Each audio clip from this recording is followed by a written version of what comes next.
Shalom, shalom, shalom, shalom, mes chers frères et sœurs à travers le monde. Soyez bénis, que la grâce et la paix du Seigneur soient avec chacun d'entre vous. Nous bénissons le Seigneur pour ce moment, ce privilège qu'il nous donne, afin que nous soyons encore ensemble quelques instants pour partager la parole de Dieu. Je sais que beaucoup d'entre vous, vous attendez mes nouvelles. Je peux vous dire que je vais bien par la grâce de Dieu, ma famille aussi. Tout le monde va bien et nous avons passé de bons moments aussi ensemble. Et nous continuons de passer encore de bons moments.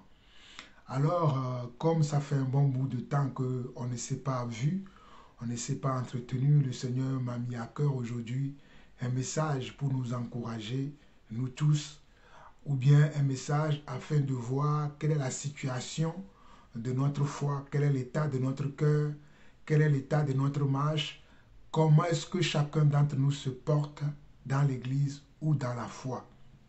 Alors, comme je vous l'avais annoncé, j'étais absent pour des raisons personnelles, j'ai voyagé, et puis quand je suis revenu, j'étais un peu fatigué, donc il fallait que je me repose un peu. Donc, c'est ça, c'est pas autre chose. Et j'ai profité aussi pendant ce temps de repos de me réexaminer moi-même, et je continue à me réexaminer pour voir si je suis toujours dans la foi. Donc, ce sera le thème de message que je vais partager pendant quelques instants tout à l'heure. Ce sera notre thème aujourd'hui, de nous examiner chacun d'entre nous. Donc avant de continuer, en tout cas, recevez mes sincères salutations, recevez mes fraternelles salutations, que le shalom de Dieu soit avec chacun d'entre vous, soit avec vos familles. Avant de commencer, nous allons donner un mot de prière et comme vous le savez, nous allons prier. Alors Père éternel, Dieu de grâce, Dieu de paix, Dieu d'amour, nous te bénissons, nous te rendons toute la gloire. Toi qui es notre Père, toi qui es notre Seigneur, toi qui es notre Sauveur. Merci encore pour ce moment, ce privilège que tu nous donnes, afin que nous puissions partager encore ta parole, partager, Seigneur Dieu, ta foi, la foi que tu nous as impartie, la foi que tu as donnée à chacun d'entre nous, afin que nous puissions savoir si nous tenons ferme dans cette foi, si nous sommes attachés à ta parole, si nous sommes attachés à ton esprit et si nous gardons vraiment ta parole. Père, reçois la gloire, l'honneur, la puissance pour des siècles. Ainsi nous avons prié au nom de Jésus-Christ. Amen. Alors mes chers frères, sans plus tarder, le message que Dieu a mis dans mon cœur pendant ce temps où je suis absent et quelques jours encore, le Seigneur m'a rappelé ce message, il me le rappelle tous les jours. Et aujourd'hui, je faisais un peu de recherche par rapport à cela pour voir comment moi-même je marche dans cette foi. Il y a eu beaucoup de passages parallèles au passage que nous allons examiner ce matin, que j'ai dû méditer. Alors mes chers frères et sœurs, nous allons voir un passage qui se trouve dans 2 Corinthiens. 2 Corinthiens, on va voir un passage qui se trouve dans 2 Corinthiens. Nous allons voir un passage qui se trouve dans 2 Corinthiens, chapitre 13, le verset 5. 2 Corinthiens, chapitre 13, le verset 5, plus précisément. Donc, dans ce passage de 2 Corinthiens, chapitre 13, le verset 5, la parole de Dieu nous dit, si vous savez que nous avons plusieurs versions de Bible, mais moi je vais lire dans la version Louis II. Donc, la Bible nous dit, examinez-vous vous-même. Examinez-vous vous-même pour savoir si vous êtes dans la foi. Éprouvez-vous vous-même.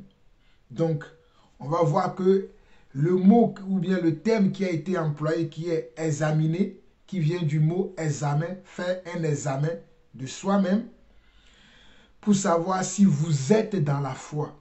Et un autre mot a été utilisé qui est le mot de éprouver. Éprouver. Il faut éprouver. Éprouver nos sentiments, éprouver nos émotions, éprouver nos pensées, éprouver nos actions, nos actes, éprouver nos comportements, éprouver même l'église ou la communauté dans laquelle nous vivons pour savoir si nous demeurons dans la foi. Demeurer dans la foi veut dire demeurer dans la parole de Dieu. Demeurer dans la foi veut dire demeurer dans l'Esprit de Dieu. Demeurer dans la foi veut dire demeurer dans la marche de Dieu. Pas par nos propres marches, nos propres convictions personnelles, mais par la conviction que nous recevons des saintes écritures par la conviction que nous recevons de la parole de Dieu. Voilà pourquoi dans ce passage de 2 Corinthiens 13, le verset 5, il nous est demandé de nous examiner. Nous devons nous examiner nous-mêmes. Examinez-vous vous-même. Nous devons nous examiner nous-mêmes pour savoir si nous sommes dans la foi. Si nous sommes dans la foi, veut dire si nous demeurions dans la foi ou bien si nous demeurons dans la foi. Alors chacun d'entre nous doit être capable de faire cet examen pour voir s'il demeure dans la foi. Car le passage est clair, le passage dit « Examinez-vous vous-même pour savoir si vous êtes dans la foi. Éprouvez-vous vous-même, vous-même. Éprouvez-vous. » Dans le monde dans lequel nous vivons, lorsque nous sommes malades, qu'est-ce que nous faisons? Nous allons voir un médecin et le médecin va nous dire ou bien va nous prescrire de faire quelques examens médicaux. Hein? Ça peut être de la radio, ça peut être des examens de sang, de l'urine, ça peut être aussi oui, voilà, des examens de sang, de la radio ou de l'urine, pour voir l'état de notre santé. Pour voir l'état de notre santé. Quelquefois, nous n'allons même pas voir le médecin, mais nous-mêmes, en ayant certains symptômes que nous remarquons dans notre corps, dans notre vie quotidienne, dans notre marche, nous sentons qu'il y a quelque chose qui ne va pas. Parfois, nous n'allons pas voir même le médecin. Nous-mêmes, au travers de certains symptômes que nous ressentons, hein, que nous ressentons dans notre corps, que nous ressentons à l'intérieur de nous, nous démontre que nous sommes malades ou que nous allons tomber malades. Soit ces symptômes vont nous révéler que nous sommes malades, ou ces symptômes nous montrent que nous sommes malades. Donc, le mot « examinez-vous vous-même » veut dire chacun d'entre nous dans l'église, chacun d'entre nous qui sommes des disciples du Seigneur Yeshua HaMashiach, qui sommes des enfants de Dieu, nous devons être capables de nous examiner. Nous devons être capables de nous examiner.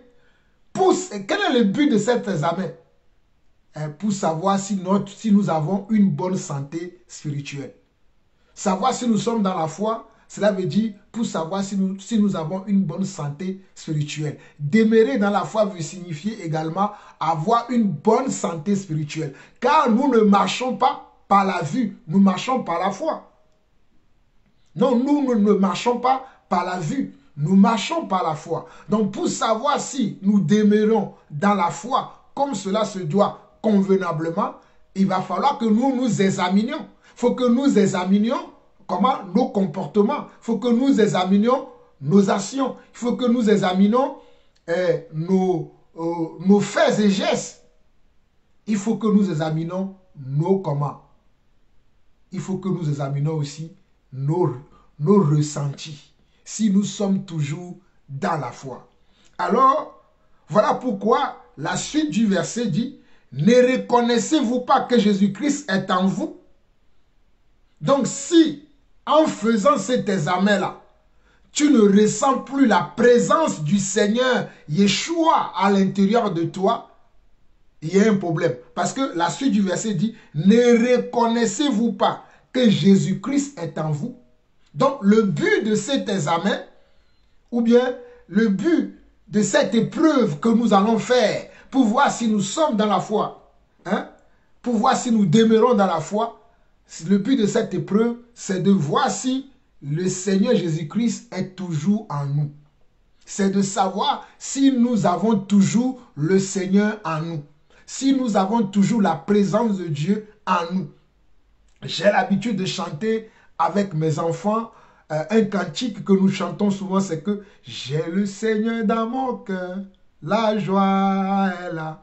La joie est là, j'ai le Seigneur dans mon cœur, la joie est là, la joie est là, la joie, la joie, la joie, la joie, la joie est là pour toujours. La joie, la joie, la joie, la joie, la joie est là pour toujours. Oui, j'ai le Seigneur dans mon cœur, la paix là, la paix là. J'ai le Seigneur dans mon cœur, la paix là, la paix là, la paix, la paix, la paix, la paix, la paix là pour toujours. Oui, la paix, la paix, la paix, la paix, la paix est là pour toujours.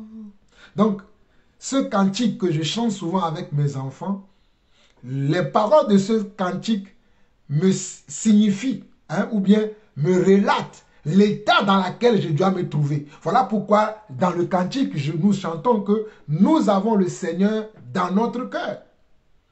Et que la joie est là, la paix est là, et la paix est là pour toujours. La paix est là pour toujours. La joie aussi est également là pour toujours. Donc c'est une forme, c'est pour vous donner quelques exemples des examens que moi-même je fais souvent sur moi-même pour savoir si je demeure dans la foi ou pas. Donc c'est un exemple. Donc le verset qui dit « Examinez-vous vous-même pour savoir si vous êtes dans la foi. » Pour savoir si vous êtes dans la foi. Donc la foi c'est quoi? La foi veut dire la foi à la parole de Dieu. La foi comment? À l'Esprit de Dieu. La foi comment?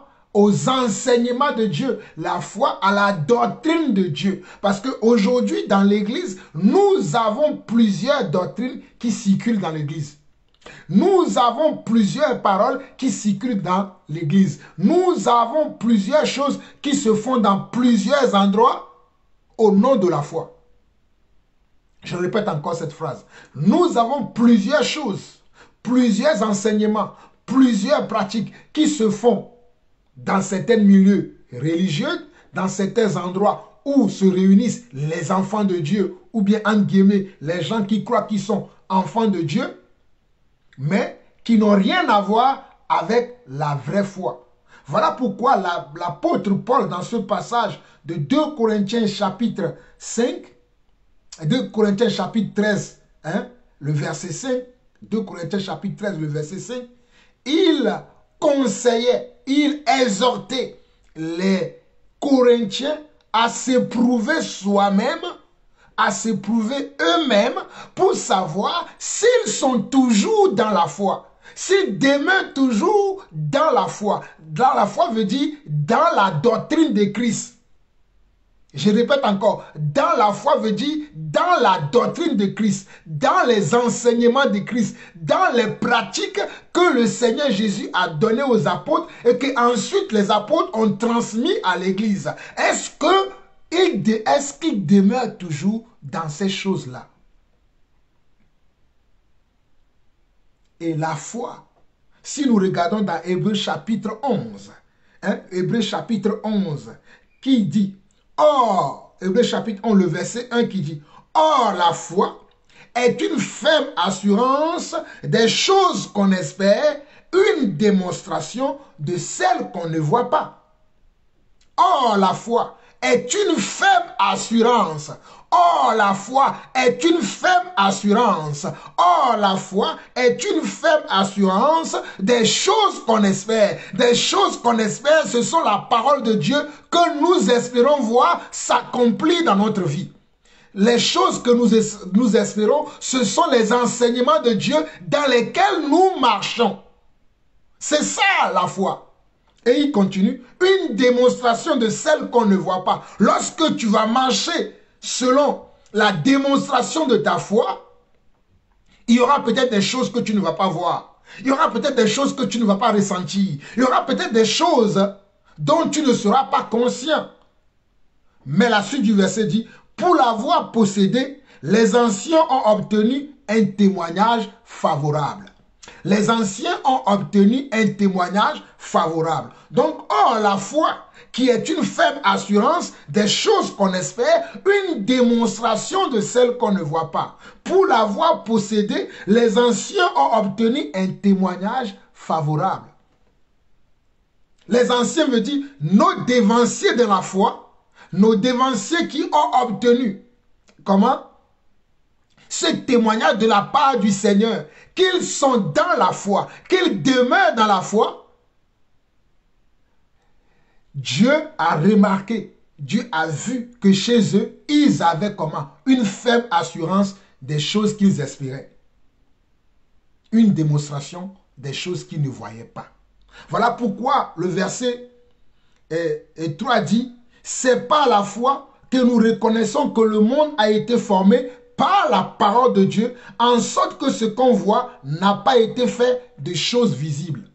C'est par la foi que nous, en tant qu'enfants de Dieu, nous reconnaissons que le monde a été formé. C'est par la foi que nous reconnaissons cela. C'est pas la foi. La foi la quoi? La foi est la parole de Dieu. En sorte que ce que nous voyons n'a pas été fait de choses visibles. La suite du verset dit, c'est par la foi qu'Abel offrit à Dieu un sacrifice plus excellent que celui de Caïn. C'est par elle qu'elle fut déclarée juste.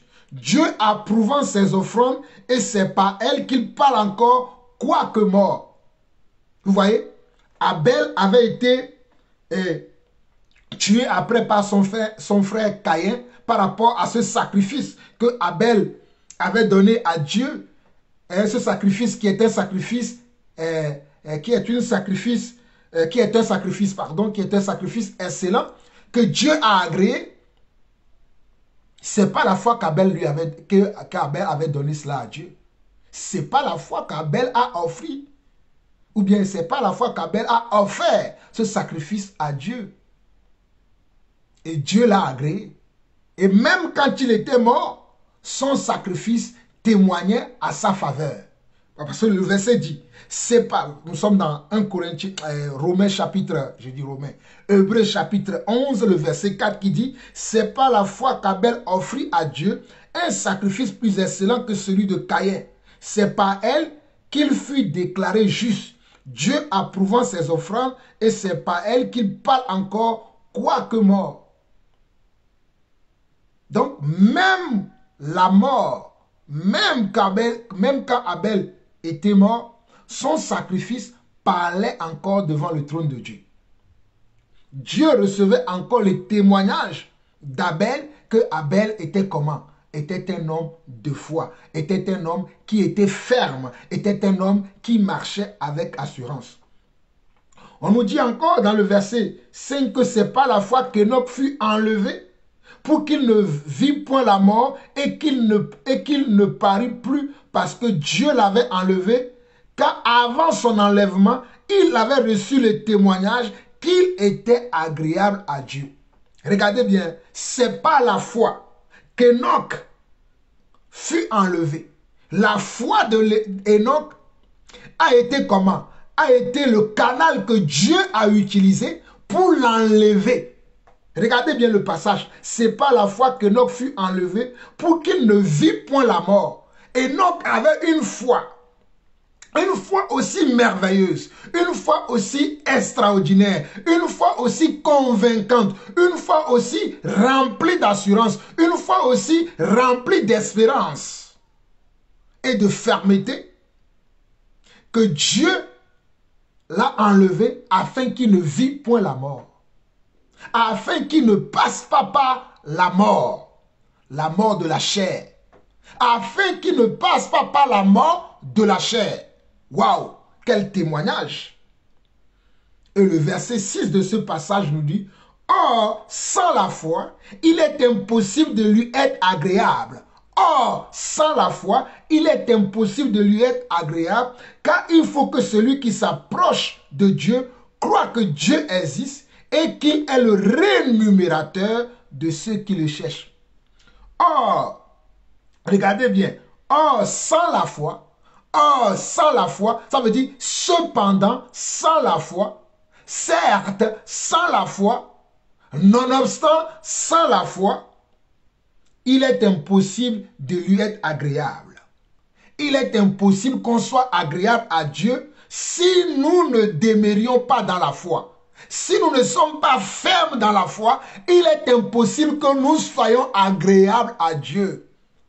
Mes chers frères et sœurs, moi je veux être agréable à Dieu. Je crois que vous aussi, vous souhaitez être agréable à Dieu. Alors, nous devons demeurer dans la foi. Notre foi doit être ferme. Notre foi à la parole de Dieu. Notre foi à la doctrine de Dieu. Notre foi aux enseignements de la parole de Dieu doit être ferme. Notre foi aux enseignements que Dieu nous a transmis au travers de sa parole, au travers de son esprit, doit être ferme. Nous ne devons pas être des gens qui croient pour un temps. Et lorsque surviennent des tribulations, lorsque surviennent des épreuves, que nous sortons de la foi. Nous ne devons pas être des gens qui croient pour juste une bénédiction. Il y a des gens qui croient à Dieu juste pour une bénédiction. Il y a des gens qui se souviennent de Dieu lorsqu'ils ont une bénédiction dans leur vie. Lorsqu'ils ont un emploi, lorsqu'ils se marient, lorsqu'ils ont des enfants, lorsqu'ils gagnent de l'argent, lorsqu'ils reçoivent des compliments, ils sont comment? Ils sont dans la foi. Mais lorsqu'ils reçoivent comment? De la maladie, ils reçoivent des insultes, ils se retrouvent dans des situations difficiles, des situations très provocantes, très négligentes. C'est comme si Dieu nous négligeait. Vous allez voir, ces personnes vont abandonner la foi. Ils n'ont plus d'assurance. Ils ne croient plus à leur Dieu. Alors que dans Hébreux 11, le verset 6, la parole dit « Oh, sans la foi, il est impossible de lui être agréable. Or, sans la foi, il est impossible d'être agréable à Dieu. Car il faut que celui qui s'approche de Dieu croit que Dieu existe et qu'il est le rémunérateur de ceux qui le cherchent. » Dieu est le rémunérateur de ceux qui le cherchent. Dieu n'est pas le rémunérateur de ceux qui sont des hypocrites. Dieu n'est pas le rémunérateur de ceux qui font semblant. Dieu n'est pas le rémunérateur de ceux qui hésitent. Dieu n'est pas le rémunérateur de ceux qui sont dans le mensonge. Dieu n'est pas le rémunérateur de ceux qui sont comment? Dans la méchanceté. Mais Dieu est le rémunérateur de ceux qui s'approchent de lui dans la foi. Dans la foi et qui le cherchent. Oh, j'aime ce verset. Oh, sans la foi, il est impossible de lui être agréable. Oh, sans la foi, il est impossible de lui être agréable. Car il faut que celui qui s'approche de Dieu croit que Dieu existe. Il y a des gens qui vont à l'église, qui disent qu'ils prient, mais ils ne croient même pas à l'existence de Dieu. Quelquefois, ils doutent parce qu'il y a des gens qui leur prêchent des messages comme quoi « Oh, votre Dieu là, il est où depuis des années que tu souffres? Tu es dans telle situation, tu es dans tel problème et il n'agit pas pour toi. Il est où ton Dieu ?» Et ces derniers, eux-mêmes, ils vont se retrancher pour dire « Oui, effectivement, hein, il est où ce Dieu-là que je prie depuis des années et ma situation ne change pas? Et mes épreuves ne changent pas. » Tu as besoin d'être ferme. Tu as besoin d'être ferme. Pour que ta situation change, pour que tes épreuves changent, il faut que tu sois ferme dans cette foi. Malgré comment? Les oppositions, malgré les combats, malgré les luttes que tu as, il faut que comment? Il faut que tu sois ferme dans cette foi. Alléluia. Oh, je suis dans la joie de partager ce message avec vous. Si nous regardons la suite de ce passage, si nous regardons la suite au verset 8, on nous dit, c'est par la foi qu'Abraham, lors de sa vocation, obéit et partit pour un lieu qu'il devait recevoir en héritage et qu'il partit sans savoir où il allait. Vous voyez la foi, comment la foi agit? On dit, c'est par la foi qu'Abraham, lors de sa vocation, obéit et partit pour un lieu qu'il devait recevoir en héritage et qu'il partit sans savoir où il allait. Sans savoir où il allait. La suite du passage, je vais relire une partie du passage là pour que vous puissiez comprendre. On va descendre un peu parce que je vais essayer de vous faire comprendre 2-3 choses. On va aller vers le verset 20 qui dit: c'est pas la foi qu'Isaac bénit Jacob et Ésaü en vue des choses à venir. C'est pas la foi que Jacob, mourant, bénit chacun des fils de Joseph et qu'il adora, appuyé sur l'extrémité de son bâton. Mais regardez bien le verset 23. Regardez bien le verset 23. Cela correspond à la vie que nous devons avoir dans le Seigneur.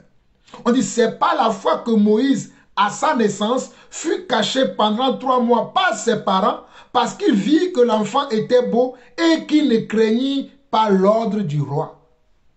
Et qu'il ne craignit pas l'ordre du roi. À la naissance de Moïse, il y avait comment? Il y avait un ordre du roi qui circulait à cette époque-là, qui stipulait que tout enfant mâle qui est né devait être tué. Mais les parents de Moïse, à cause de leur foi, ils ont dit, nous n'allons pas céder. Nous n'allons pas laisser notre enfant mourir comme ça. Nous allons sauver sa vie. Et ce n'est pas la foi qu'ils ont fait cet acte-là. Et qu'est-ce qu'ils ont fait? Ils ont mis l'enfant dans un corbeil et ils l'ont placé sur l'eau. Ils savent que l'enfant là va atterrir chez quelqu'un et la personne n'ôtera pas sa vie. Voilà pourquoi on nous dit, c'est pas la fois que Moïse à sa naissance fut caché pendant 3 mois par ses parents. D'abord, pendant 3 mois, il a été caché. Hein? Pour pouvoir avoir le lait maternel pour grandir. Alléluia. Pour pouvoir avoir les nutriments qu'il le faut pour grandir. Et une fois qu'il a obtenu 3 mois, il fut placé dans un corbeil et il a quitté la maison de ses parents. Mais ses parents espéraient qu'il vive, qu'il va vivre. Oh, alléluia. On nous dit, au verset 24, c'est pas la fois que Moïse, devenu grand, refusa d'être appelé fils de la fille de Pharaon. Il aima mieux être maltraité avec le peuple de Dieu que d'avoir pour un temps la jouissance du péché. Regardez, ce Moïse-là, qui avait été recueilli par la fille de par la fille de Pharaon, qui a été élevé dans la maison de Pharaon, qui a grandi dans la maison de Pharaon. C'est-à-dire qu'il a grandi dans une maison où rien ne lui manquait, où il avait une notoriété, il avait une autorité, il avait des serviteurs et des servantes à sa disposition. Mais lorsqu'il devenait grand, par la foi, il avait choisi de sortir de cette autorité, de sortir de cette notoriété, de sortir de ces privilèges-là et aller souffrir avec le peuple de Dieu qui était martyrisé, qui souffrait. Oh, alléluia. Il avait préféré aller souffrir avec ses frères israélites qui souffraient en Égypte chez Pharaon. Parce qu'il avait la foi. Parce qu'il avait la foi. Parce qu'il avait la foi. La foi ne dépend pas de ce que tu as. La foi ne dépend pas de ce que tu as. La foi ne dépend pas de ce que tu as, mais la foi dépend de ce que tu es. Quel est l'état de ton âme? Quel est l'état de ton esprit? Quel est l'état de ta personnalité? Quel est l'état de ton homme intérieur? Voilà pourquoi je dis la foi ne dépend pas de ce qu'on a. Parce que ce que tu as, tu peux le perdre demain. Ce que tu as et qui te rend heureux et qui te rend fier, demain tu peux le perdre. Demain cela ne sera plus à toi. Mais que feras-tu dans ce moment-là?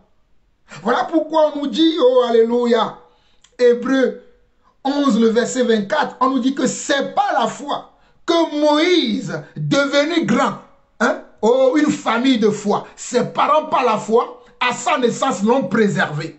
À sa naissance, ses parents l'ont préservé. Oh, alléluia. Que quelqu'un préserve ses enfants. Voilà pourquoi j'aime préserver mes enfants spirituels. J'aime préserver mes frères et sœurs que Dieu m'a donnés par la foi. J'aime leur prodiguer de bons conseils. Oh, j'aime leur prodiguer de bons conseils.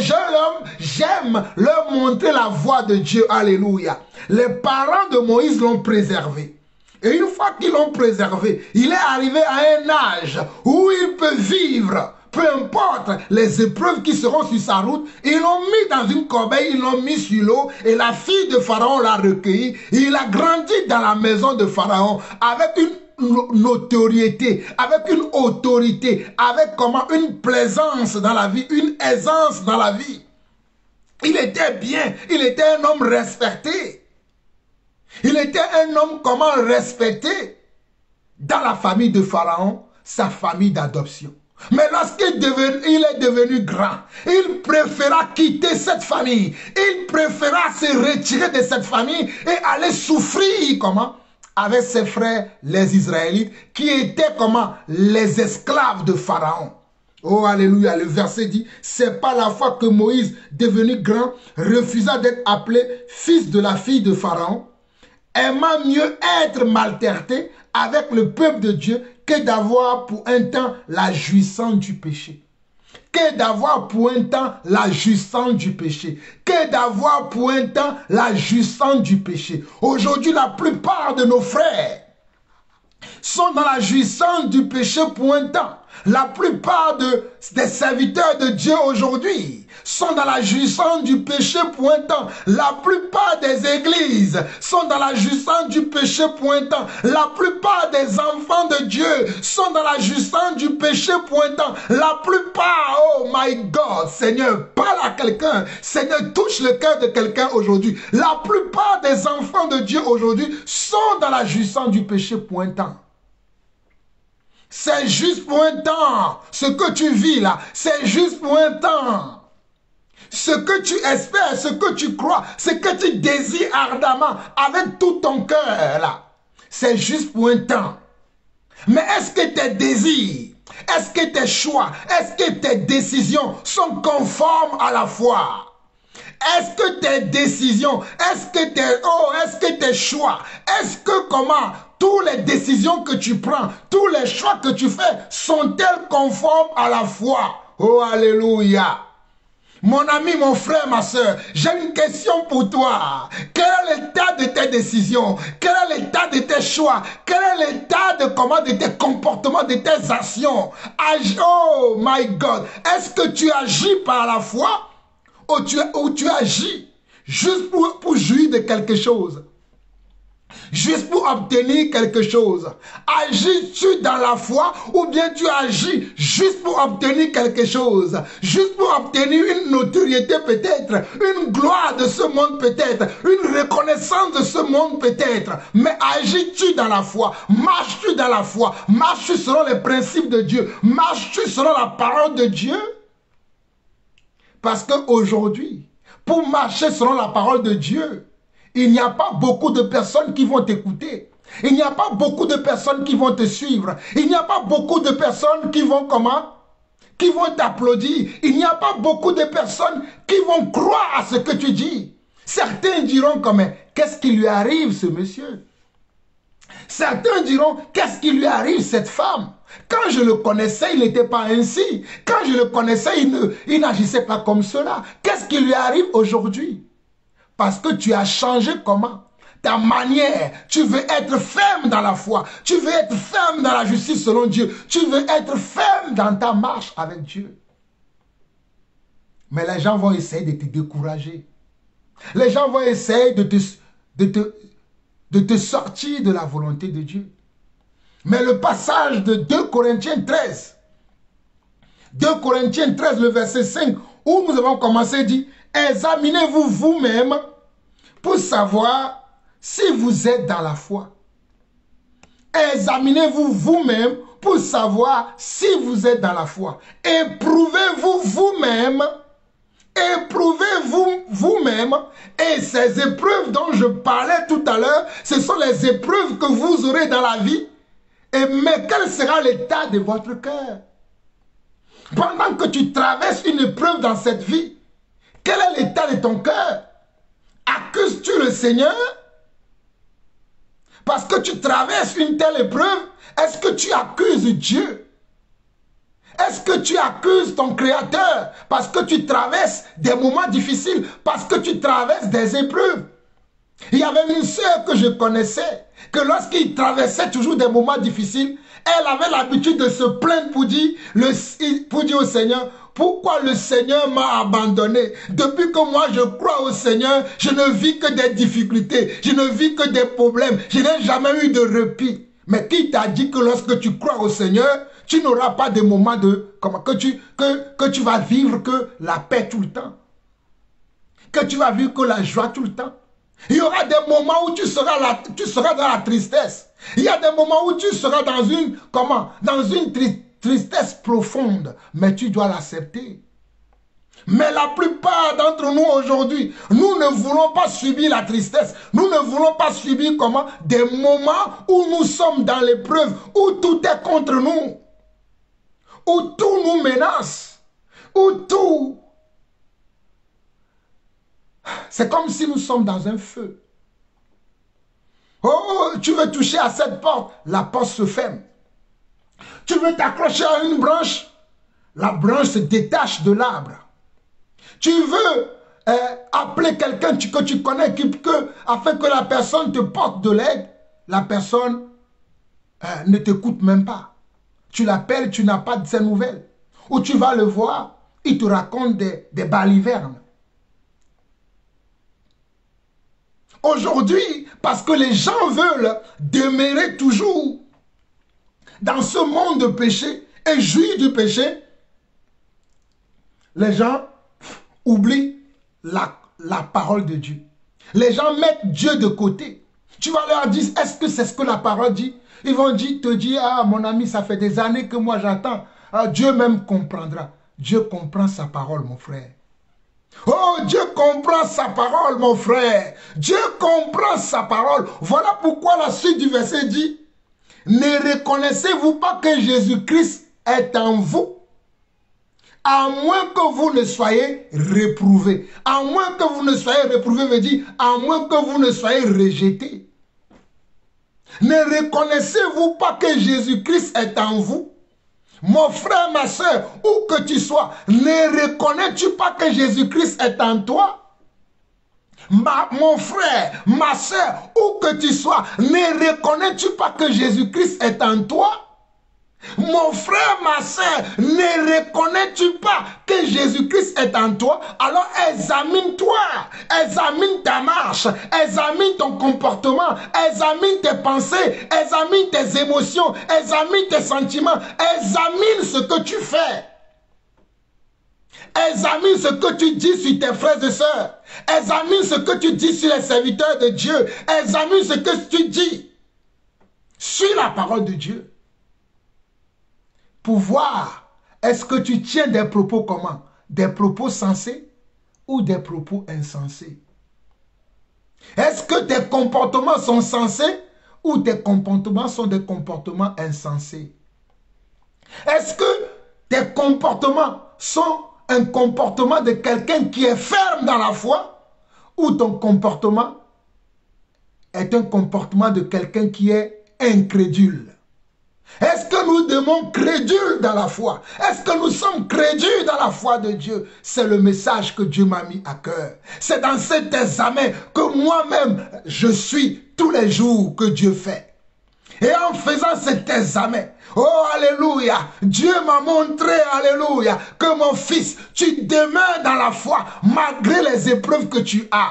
Et le Seigneur m'a montré comment je dois encore redoubler d'efforts. Je dois encore redoubler de fermeté dans cette foi. Même si aujourd'hui, quand tu es ferme dans la foi, on va te tasser de quelqu'un d'arrogant. On va te tasser de quelqu'un qui croit qu'il sait tout, qui connaît tout. On va te tasser de quelqu'un qui croit qu'il est déjà arrivé. Nous ne disons pas que nous sommes arrivés. Mais nous voulons arriver. Et pour arriver, il faut s'examiner chaque jour que Dieu fait. Pour voir si nous demeurions dans la foi ou si nous demeurons dans la foi. Il faut s'examiner tous les jours. Il ne faut pas s'arrêter pour dire, puisque je fais des actions chrétiennes, puisque je fais des choses religieuses, puisque je suis dans une assemblée chrétienne et que je reçois la nourriture, je reçois la parole, je prie, c'est bon. Examine-toi. Oh, mon frère, ma soeur. Examinons-nous. C'est le moment de nous examiner. C'est le moment d'examiner nos comportements. C'est le moment d'examiner notre foi. C'est le moment d'examiner même nos actions les plus secrètes. C'est le moment de nous examiner. Oh, c'est le moment de nous examiner. Oh, c'est le moment de ton examen. Faut pas rater cet examen. C'est le moment de ton examen de foi, ton examen de foi, ton examen de foi, notre examen de foi. C'est le moment de nous examiner. C'est le moment que nous puissions comment aller vers le trône de Dieu. Oh, alléluia. Et montrer à Dieu l'état de notre cœur, l'état de nos pensées, l'état de nos sentiments, l'état de nos émotions.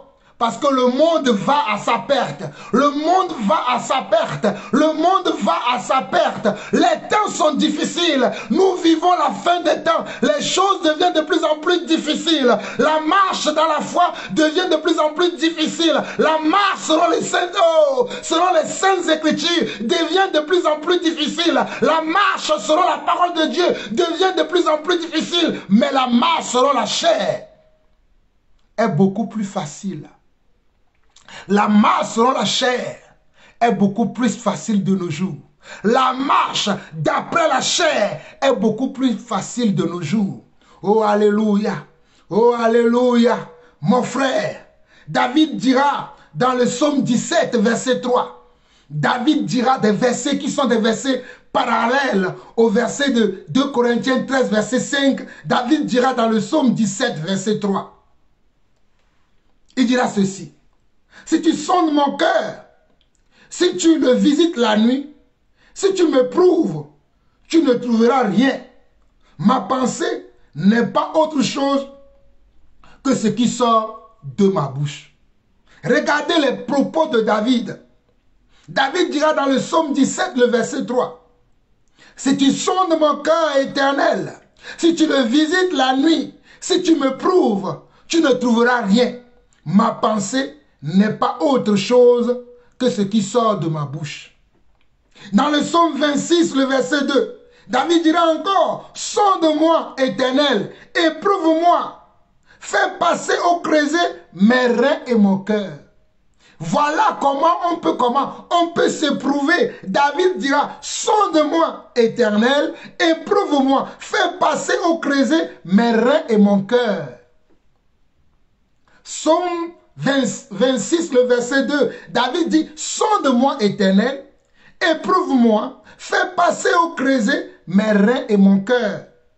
Le psaume 119, le verset comment? Le verset 59. David dit, je réfléchis à mes voies et je dirige mes pieds vers tes préceptes.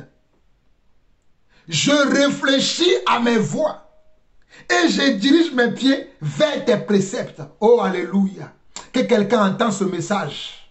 Oh, alléluia. Que quelqu'un entend ce message. David dit, oh, Shaikoroma, Ikarabro Senderemaya, Iterebro Sekeramondo, Rokoi Ramai Shanda, Masende Reberoko Baya, Ikatara Maro Sonde, Isherema, Rekemandre Zeri Haya, Ikoro Brode Sende, Matori Bakara Mashaya. Alléluia. Père, sois béni pour ta parole, sois béni pour ton esprit, sois béni pour ce que tu es dans nos vies, sois béni, Seigneur Dieu, oh Papa, parce que c'est toi qui sondes nos cœurs, c'est toi qui diriges et qui guides nos pas. Oh, regardez, David dit dans le psaume 119, le verset 59, je réfléchis à mes voies et je dirige mes pieds vers tes préceptes. Quand nous réfléchissons à nos voies, Le but, c'est pourquoi? C'est pour diriger notre vie vers les préceptes de Dieu, vers la parole de Dieu, vers les commandements de Dieu et non vers nos propres sentiments, et non vers nos envies, et non vers comment? Et non vers comment? Nos envies, et non vers nos doutes, et non vers nos peurs, et non vers nos confusions. Alléluia. Mais David dit, oh, j'aime la parole de Dieu. Je réfléchis à mes voies et je dirige mes pieds vers tes préceptes. Je réfléchis à mes voies et je dirige mes pieds vers tes préceptes. Je réfléchis à mes voies et je dirige mes pieds vers tes préceptes. Alléluia. Oh Seigneur, sois béni pour ta parole. David dit dans le psaume 139, le psaume 139, le verset 23 et le verset 24. Le psaume 139, le verset 23 et le verset 24. David dit encore, sonde-moi, ô Dieu, et connais mon cœur. Éprouve-moi et connais mes pensées. Sonde-moi, ô Dieu, et connais mon cœur. Éprouve-moi et connais mes pensées. Mes chers frères et sœurs, si Dieu te sonde aujourd'hui, si Dieu t'éprouve aujourd'hui, quel est l'état de ton cœur? Quel est l'état de ton âme? Quel est l'état de tes pensées? Quelles sont, alléluia, quelles sont, alléluia, tes réflexions de nos jours? Quels sont aujourd'hui l'état de ton cœur, l'état de ton âme, l'état de ce à quoi tu penses? À quoi penses-tu aujourd'hui? Que veux-tu de nos jours? Veux-tu la richesse de ce monde, dans la corruption, dans le mensonge, dans le péché? Veux-tu la gloire de ce monde, dans la corruption, dans le mensonge, dans le péché? Ou tu veux la gloire de Dieu qui tarde à venir, mais qui viendra certainement et qui viendra au temps de Dieu? Ou bien tu veux précipiter la gloire, tu veux précipiter ton autorité, tu veux précipiter ton notoriété, tu veux précipiter ta réussite. Alors tu marches avec les gens qu'il ne faut pas, tu fais des alliances avec les gens qu'il ne faut pas, tu crées des contacts avec des personnes qu'il ne faut pas, tu marches avec les gens qu'il ne faut pas parce que tu es pressé. Voilà un homme, oh Jean-Paul Lawson. Voilà un serviteur, l'apôtre Jean-Paul Lawson, qui n'est pas pressé. Oh, alléluia, mon frère, ne sois pas pressé. Ce que les gens ont pris quelques minutes pour faire, peut-être toi tu prendras 10 ans, 15 ans, 20 ans, mais tu le réaliseras et tu le réaliseras dans la vérité. Ce que les gens ont pris un mois pour faire, peut-être toi tu prendras 30 ans, 5 ans, 1 an, 2 ans, 3 ans, peu importe le temps que tu vas prendre, mais tu le réaliseras selon la volonté de Dieu. Tu le réaliseras selon la volonté de Dieu et dans la vérité. Oh, David, le psaume 119, le verset 59. Je réfléchis à mes voies et je dirige mes pieds vers tes préceptes. Je réfléchis à mes voies. En ce moment, je suis beaucoup plus dans les réflexions de mes voies. Je réfléchis beaucoup à ce que je fais, à ce que je dis, à ce que j'enseigne, afin de diriger mes voies dans les commandements de Dieu. Alléluia. Mes frères, si je suis absent, si ces derniers temps je suis beaucoup absent et que je serai encore beaucoup absent, c'est pour diriger mes voies dans les préceptes de Dieu. Je ne suis pas pressé. Comme quelquefois j'entends certains frères me demander, l'œuvre de Dieu, tu en es où? Mais est-ce que c'est moi qui fais l'œuvre de Dieu? Non, c'est Dieu qui fait son œuvre en moi. Il le fait à son temps. Quelques frères, la plupart des frères me demandent, où en es-tu dans l'œuvre de Dieu? Où en es-tu dans ta foi? Je dis, mon frère, je ne peux pas, ma soeur, je ne peux jamais sortir de la foi, sortir de la présence de Dieu, sortir de l'Esprit de Dieu. Je tiens ferme. J'ai des mains, oh, indéboulonnables. J'ai des mains, comment? Indéboulonnables. Indétrônables. Que le Seigneur parle à quelqu'un. Mes chers frères et sœurs, nous allons voir encore un passage. Oh, alléluia. Oh, alléluia. Merci Seigneur pour ta parole. Merci Seigneur pour ta parole. Oh, alléluia. 2 Corinthiens 5, le verset 7. 2 Corinthiens 5, le verset 7 dit, car nous marchons par la foi et non par la vue. Car nous marchons par la foi et non par la vue. Car nous marchons par la foi et non par la vue. Celui qui s'examine, qui s'éprouve, doit savoir qu'il ne marche pas par la vue. Celui qui s'examine et qui s'éprouve doit savoir qu'il ne marche pas par la vue. Celui qui s'examine et qui s'éprouve selon les critères de Dieu. Ah oui, je précise. Selon les critères de Dieu, nous devons savoir que lorsque nous nous éprouvons, lorsque nous nous examinons pour savoir si nous sommes dans la foi, nous ne le faisons pas par la vue, nous le faisons par la foi. Par la foi veut dire, nous nous examinons selon les préceptes, selon les commandements, selon la parole de Dieu. Alléluia. 2 Corinthiens 4, le verset 18 dit, parce que nous ne regardons point, non point aux choses visibles, mais à celles qui sont invisibles, car les choses visibles sont passagères et les invisibles sont éternelles. Oh, 2 Corinthiens 4, 18 dit, parce que nous ne regardons point, ou non point, aux choses visibles à l'œil nu, mais à celles qui sont invisibles. Car les choses visibles sont passagères et les invisibles sont éternelles. Nous ne devons pas regarder aux choses visibles. Nous ne devons pas regarder à la destruction de notre chair. Car la chair ne sert à rien. La chair ne sert de rien. C'est l'esprit qui vivifie. Quel est l'état de ton esprit? Oh, alléluia. Quel est l'état de ton esprit? Quel est l'état de ton esprit, mon frère, ma soeur? Voilà pourquoi la parole dit encore dans Galates 5, dans Galates chapitre 5, le verset 6, il dit, car en Jésus-Christ, ni la circoncision, ni l'incirconcision n'a de valeur, mais la foi qui est agissante par l'amour. Galates 5, le verset 6, Paul dira encore, car en Jésus-Christ, ni la circoncision, ni l'incirconcision n'a de valeur, mais la foi qui est agissante par la charité ou par l'amour.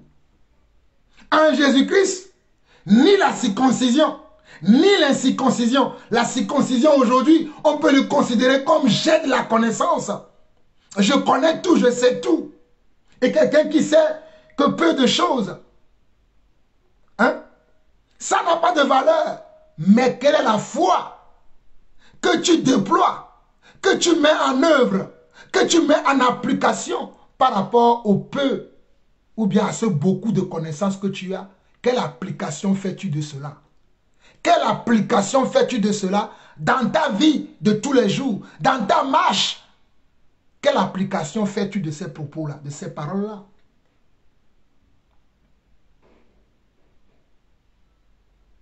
Oh, alléluia.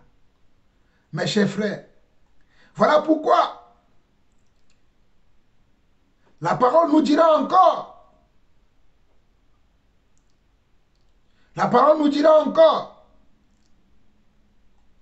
que nous ne devons pas, oh, la parole, oh, la parole nous dira encore, dans 1 Pierre 1, le verset 7, on nous dit, afin que l'épreuve de votre foi, plus précieuse que l'or périssable, qui cependant est éprouvé par le feu, ait pour résultat la louange, la gloire et l'honneur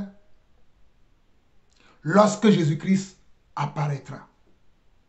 1 Pierre 1, Le verset 7 dit, afin que l'épreuve de votre foi, afin que l'épreuve de votre foi, afin que l'épreuve de votre foi veut dire, afin que l'épreuve de vos conduites, de votre marche, de votre assiduité, de votre fermeté, de votre assurance, de votre persévérance, oh alléluia, plus précieuse que l'or périssable, plus précieuse que l'or périssable, qui cependant est éprouvé par le feu, qui cependant est éprouvé par le feu, et pour résultat, la louange, la gloire et l'honneur lorsque Jésus-Christ apparaîtra. Lorsque Jésus-Christ apparaîtra. Oh alléluia. Oh alléluia. Voilà pourquoi dans Hébreux chapitre 10, Hébreux chapitre 10, Hébreux chapitre 10, le verset 22 au verset 39 dit, approchons-nous avec un cœur sincère dans la plénitude de la foi, le cœur purifié d'une mauvaise conscience et le corps lavé d'une eau pure. Approchons-nous avec un cœur sincère dans la plénitude de la foi, le cœur purifié d'une mauvaise conscience et le corps lavé d'une eau pure. Approchons-nous avec un cœur sincère dans la plénitude de la foi, le cœur purifié d'une mauvaise conscience et le corps lavé d'une eau pure. Alléluia. Et plus loin, au verset